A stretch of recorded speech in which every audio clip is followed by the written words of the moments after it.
Students, this is a more typical solubility problem. They're giving us the KSP values and asking us to solve for the solubility. So whereas in the previous question, or at least question 1, they gave us solubility directly and asked us to find KSP. In this case, they give us KSP, which is typical. You could look up the value of KSP for any salt, and then solve for the solubility.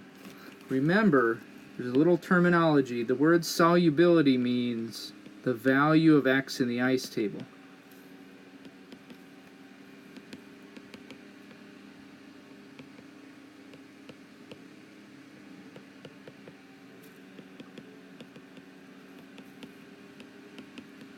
So in this problem, they're asking us to solve for the solubility.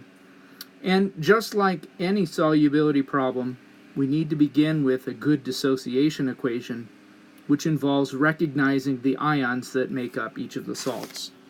So for my question in part A, we start with lead 2 iodide. That's our solid salt.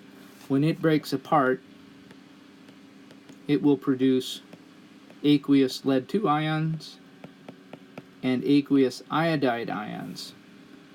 Crucially, notice that you need a coefficient 2 in front of the iodide in order to make the equation balance. That will affect all subsequent calculations. Let's make the ice table.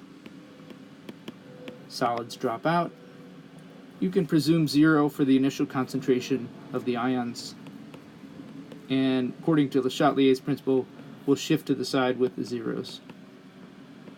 So we're left with X and 2X for our equilibrium concentrations. Now let's write an expression for KSP for this salt involving its ions. Notice that we take product concentrations, raise them to the power of their coefficients, and if it weren't a solid reactant, we would include that in the denominator of the equilibrium expression. But in this case, the reactant is a solid, and so it does not belong in the equilibrium expression. Next, we'll plug in the values for concentrations of each of these ions that we found in the ice table, X and 2X. Notice that you might say, hey, there's a coefficient in front of the X for iodide that's a 2, and there's an exponent 2. Yes, there is, and you need both of those.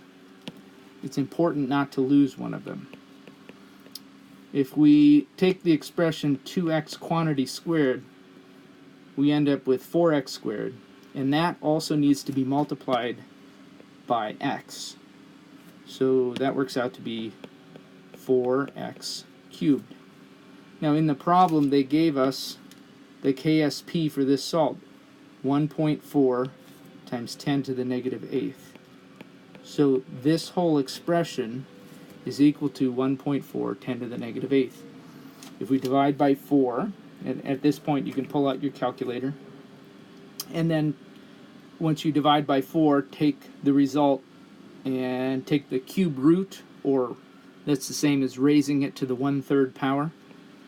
We get a value of x equal to 0.0015.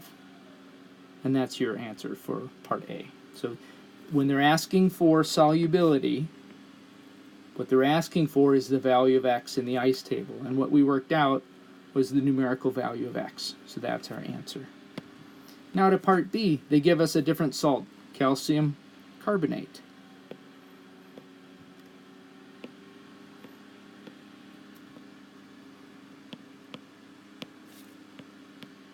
And just like in part A, we'll begin by writing a good dissociation equation.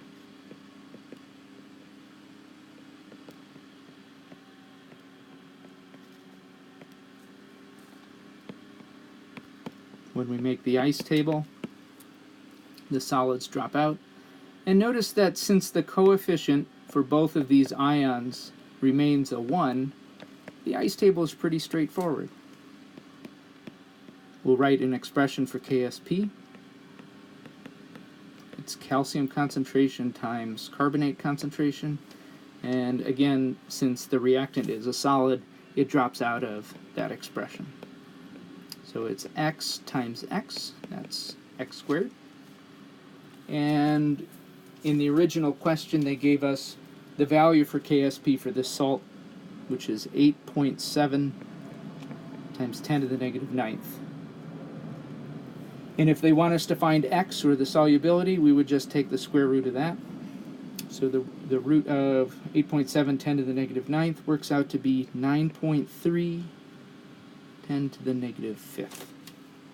And that's our answer for the solubility of calcium carbonate.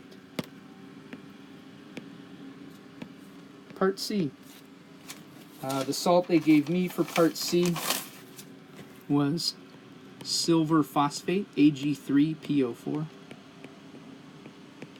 Just like the other parts to this problem, we'll start by writing a good dissociation equation. Notice that we need a coefficient of 3 in front of the silver ion in order to make this work.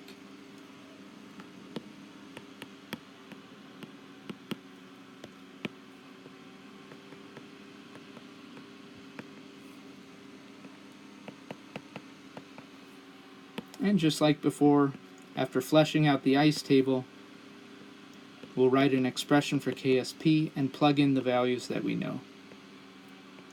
Note that the silver concentration must be cubed because of the coefficient 3 that we needed in the ice table and in the dissociation equation. Okay, so now we plug in values from the ice table. We had found that the equilibrium concentration of silver was 3x. We'll take that whole thing in parentheses and cube it. And for phosphate, it was just x. So 3x quantity cubed, that's 27x cubed. And we still have to multiply by x. So that gives us an expression in terms of x of 27x to the fourth. In the original question, they gave us a KSP value of 1.8 10 to the negative 18th.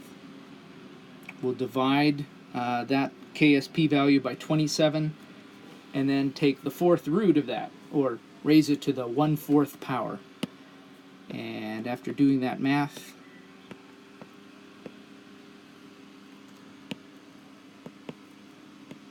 x works out to be 1.6 times 10 to the negative fifth. And once we've got x, we then have the solubility for that salt, and that's what they want for our answers.